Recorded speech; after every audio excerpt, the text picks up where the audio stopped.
How are you. मेरा नाम है तन्मय जाधव और आप देख रहे हैं मेरा यूट्यूब चैनल। सो स्टूडेंट्स, आज मैं करने वाला हूँ बहुत ही इंटरेस्टिंग चैप्टर का एनालिसिस, वर्किंग ऑफ इंस्टीट्यूशंस। ये सिविक्स का चैप्टर 4 है, एनसीईआरटी बेस। ओके, तो let's move students. How is the जोश? यस, हाय ना। तो चलो दोस्तों, करते हैं शुरुआत। लेकिन सबसे पहले मेरे पास आपके लिए बहुत ही खूबसूरत, बहुत ही इंस्पिरेशनल थॉट है। और वो थॉट क्या है, वो देखते हैं।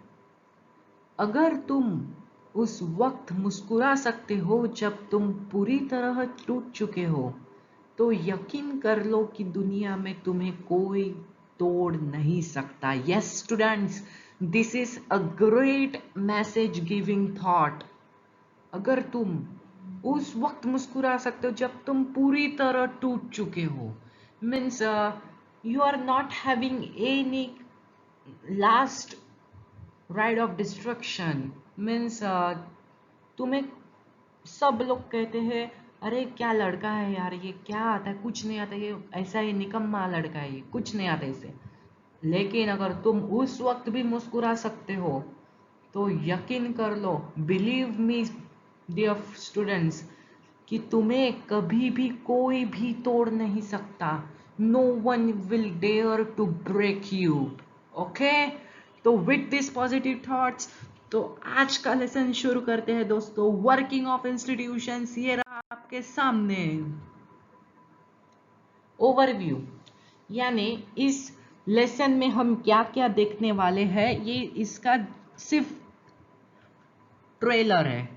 Okay, democracy is not just about people electing their rulers. Okay, democracy सिर्फ यही नहीं है कि सिर्फ पीपल अपने नेताओं को, अपने प्रिय नेता को इलेक्ट करते हैं। जी नहीं, democracy is not about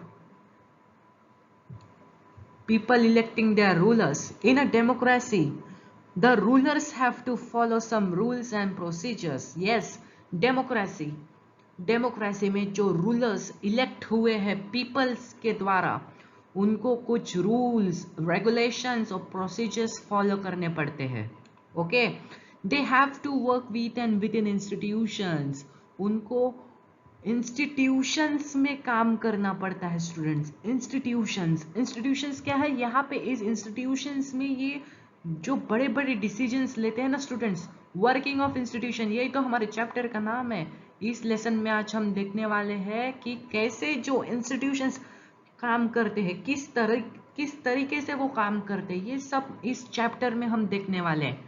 This chapter is about the working of such institutions in democracy. Okay, we try to understand this by looking at the manner in which major decisions are taken and implemented in our country.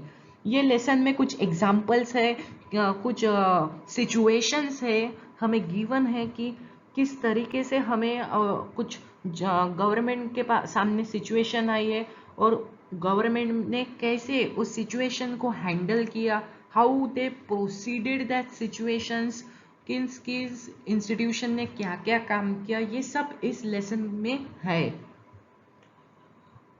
We also look at how disputes regarding these decisions are resolved. और जब government ने जब decision अपना final किया तो dispute होने लगा।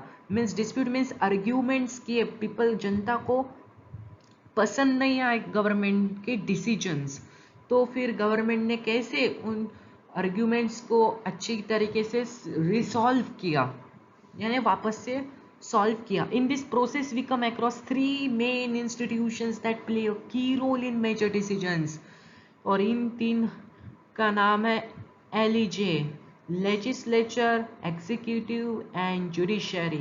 I am definitely sure students that you have learned in means ऊपर ऊपर से इन तीनों इंस्टीट्यूशंस के बारे में आपको कुछ ना कुछ तो जानकारी होंगी ही।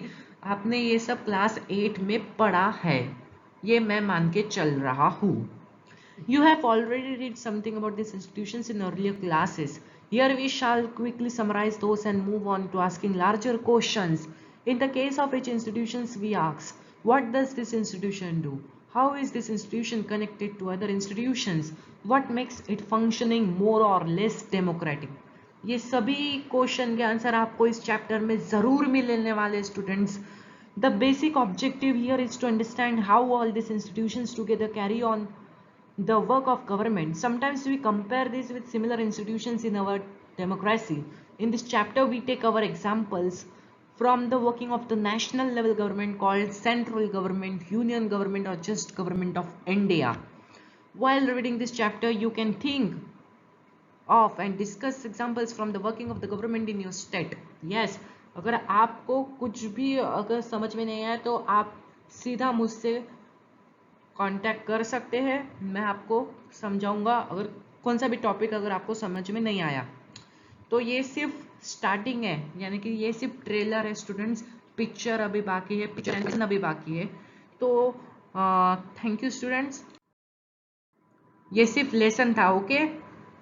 मीन्स ये सिर्फ ओवरव्यू था, यानी ट्रेलर के तरह ये आप इसको समझ लीजिए. तो थैंक यू स्टूडेंट्स. लेकिन to be continue, yes, part 2 will be continue in next video, so please watch next video. Have a nice day students. Bye. Have a great day.